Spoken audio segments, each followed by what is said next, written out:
বিসমিল্লাহির রহমানির রহিম। Hello everyone, আসসালামু আলাইকুম। কেমন আছে আমার সকল প্রিয় আপু ভাইয়া আঙ্কেল আন্টিরা? আশা করছি কাছে ও দূরে, দেশ কিংবা দেশের বাইরে যে যেখান থেকেই আমার আজকের ভিডিওটি দেখছেন, মালিকের দয়ায় সবাই সুস্থ আছেন, ভালো আছেন, নিরাপদে আছেন। আমরাও আলহামদুলিল্লাহ আপনাদের সকলের দোয়া ও ভালোবাসায় আমার মালিকের অশেষ দয়ায় বেশ ভালো আছি। আর যারা অসুস্থ থেকে আমার আজকের ভিডিওটি উপভোগ করছেন, তাদের সুস্থতা কামনা করে নতুন দিনের নতুন আরেকটি গল্প নিয়ে চলে আসলাম আপনাদের মাঝে। আশা করছি বরাবরের মতো আমার প্রিয় আপুদের কাছে আমার আজকের ভিডিওটিও অনেক ভালো লাগবে। আজকের ভিডিওটি আমি নাস্তা রেডি করা থেকে শুরু করেছি। দেখলেন তো, ফ্রোজেন রুটিগুলো দিয়ে আমি পরোটা তৈরি করে নিয়েছি। আর আমার জন্য একটা তেল ছাড়া ভেজে নিয়েছি। আর নিয়েছি ফ্রিজ থেকে কাঁঠাল। কি কাঁঠাল আর রুটির কম্বিনেশনটা কেমন হলো বলবেন কিন্তু, আমার কাছে তো বেশ ভালো লাগে। আর খেয়াল করেছেন নিশ্চয়ই, আমি ফ্রোজেন করেছিলাম যে পলিগুলো দিয়ে, সেগুলো আমি ভালোভাবে পরিষ্কার করে টাইলসের মধ্যে আটকে দিয়েছি। এখানে খুব সুন্দরভাবে একদম শুকিয়ে যাবে। তারপর আমি একটা বক্সে করে রেখে দেব। তারপর চলে আসলাম দুপুরের খাবার প্রিপারেশনে। কি ভাবছেন, কাঁঠালের বিচি ব্লেন্ডারে দিয়ে কি করছি? ম্যাজিক। আসলে কাঁঠালের বিচির চপ তৈরি করে নেব। তার জন্য আমি এখানে কিছুটা পরিমাণ কাঁঠালের বিচি সিদ্ধ করে নিয়েছি। তারপর সেটাই ব্লেন্ডারে দিয়ে সাথে কিছু কাঁচামরিচ আর কিছু আদা কুচি দিয়েছিলাম, রসুন কুচি দিয়েছিলাম, একসাথে ব্লেন্ড করে নিয়েছি। আর একটু হলুদের গুঁড়া দিয়েছি কালারটা ভালো আসার জন্য। তারপর এবার চলে আসলাম কাটাকুটিতে। বেশ কিছু পেঁয়াজ, কাঁচামরিচ দিয়ে দিয়েছি আর সাথে দিয়ে দিয়েছি চাউলের গুঁড়ো। এখানে একটু গরম মশলার গুঁড়ো আমি অ্যাড করেছি ফ্লেভারের জন্য। তারপর লেগে পড়লাম মিশন মাখাজাকা। ভালোভাবে হাত দিয়ে মেখে নিচ্ছি। এই কথাটা কিন্তু আমি বলিনি। ওই যে দেখলেন ছোট্ট দুটি হাত, আমার ছোট্ট বাবাটা দাঁড়িয়ে দাঁড়িয়ে বলছিল যে মা লেগে পড়েছে মাখাজাকায়। সেটাই আপনাদের সাথে শেয়ার করলাম। তারপর চলে এসেছি বড়াগুলোকে আমি ভেজে নিতে। বড়াগুলোকে আমি অল্প তেলে শ্যালো ফ্রাই করে নেব। অবশ্য ডিপ ফ্রাই করলেও ভালো লাগে, কিন্তু জানেন তো অতিরিক্ত তেলটা আবার আমাদের শরীরের জন্য খুবই খারাপ। এই তো আমার রেডি হয়ে গেল কাঁঠালের বিচির বড়া। কেমন লেগেছে জানাতে বলবেন না কিন্তু। আর কে কে খেয়েছেন কাঁঠালের বিচির বড়া তাও কিন্তু আমাকে জানাবেন। আবার চাইলে আপনি কাবাবের শেপ করে কাবাব করেও খেতে পারেন, সেটাও কিন্তু বেশ ভালো লাগে। কলা দিয়ে দারুণ মজার একটি কেক তৈরি করেছিলাম। আমার কুকিং চ্যানেল সিম্পল কুকিং স্টুডিওতে ফুল ডিটেলস রেসিপিটি শেয়ার করেছি। আপনারা চাইলে এই ভিডিওটি শেষ করে ওই ভিডিওটি দেখে আসতে পারেন। আশা করছি আপনাদের কাছে অনেক ভালো লাগবে। আমার ছেলেদের কাছে তো আলহামদুলিল্লাহ খুব ভালো লেগেছিল, খুব পছন্দ করেছে। আপনারাও কিন্তু ট্রাই করে আমাকে জানাবেন কেমন হয়েছিল কলার কেকটি। কি জানাবেন তো? আশায় আছি।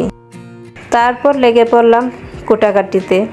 কি ভাবছেন, আপুটা বড্ড কিপটে তাই না? আলুর খোসাও ফেলছে না। আমি তো বলবো আপনারাও ফেলবেন না। জানেন তো আলুর খোসাতে প্রচুর পরিমাণে পটাশিয়াম, ম্যাগনেসিয়াম, ক্যালসিয়াম রয়েছে।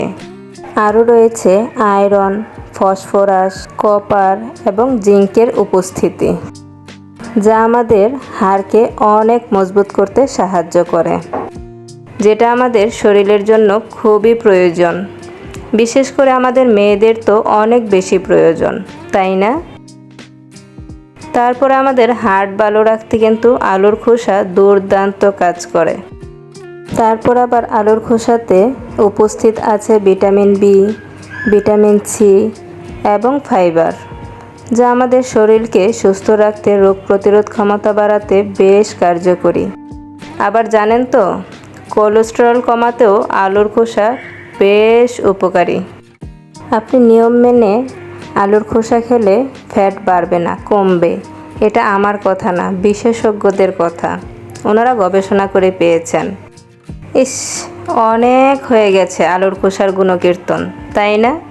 এবার ভিডিও রিলেটেড কিছু কথায় চলে আসি। এখানে আমি বেশ কিছু রসুন কেটে নিয়েছিলাম। তার থেকে কিছু রসুন আমি বক্সে করে ফ্রিজে রেখে দেব। রসুনটা আমাদের নিত্য প্রয়োজনীয় একটা জিনিস। আর আমি এইভাবে কেটে উপরে দেখলেন তো একটা কাগজ দিয়ে রেখে তারপরে ফ্রিজে সংরক্ষণ করি। তাতে করে রসুনের মধ্যে যে পানি ভাবটা আসে ফ্রিজে থাকাকালীন সময়ে, ওটা কাগজ টেনে নেয়, যার জন্য আমাকে আর টিস্যু ব্যবহার করতে হয় না।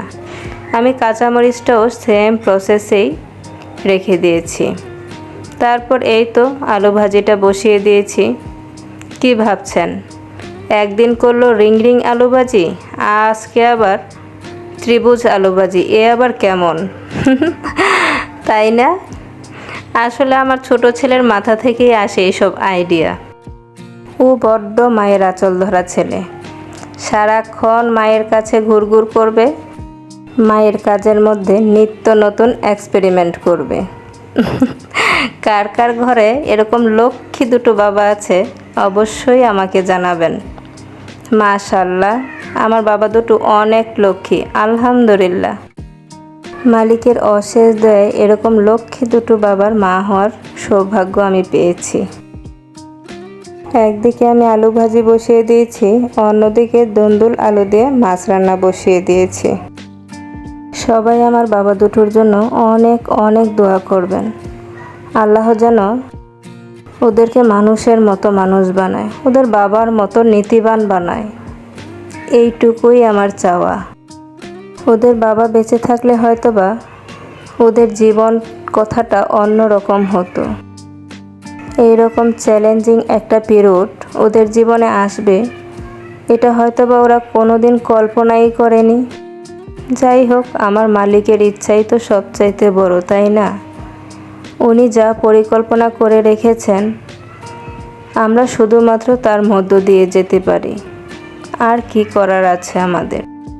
সবাই আমার বাবা দুটোর জন্য দোয়া করবেন। আল্লাহ যেন ওদেরকে অনেক ধৈর্য দান করেন। জানেন তো, ওরা ওদের বাবাকে অনেক বেশি মিস করে। আসলে বাবা ছেলের সম্পর্ক প্রতিনিয়ত দেখি, কিন্তু ওদের মতো সম্পর্ক কোথাও নেই। আসলে আপনাদের ভাই মানুষটাই ছিল অন্যরকম, যে কিনা প্রতিটা সম্পর্ককে এতটা যত্ন করে এতটা আগলে রাখতো, যার কথা বলে শেষ করা যাবে না। চতুর্দিকে যত সম্পর্কই থাকুক, প্রতিটা সম্পর্কই যেন ফিকে হয়ে যায়। আজকের ভিডিও থেকে আমি এখানেই বিদায় নেব। মালিকের দয়ায় সবাই সুস্থ থাকবেন, ভালো থাকবেন, নিরাপদে থাকবেন। আমাদের জন্য দোয়া করবেন। আল্লাহ হাফেজ। আসসালামু আলাইকুম।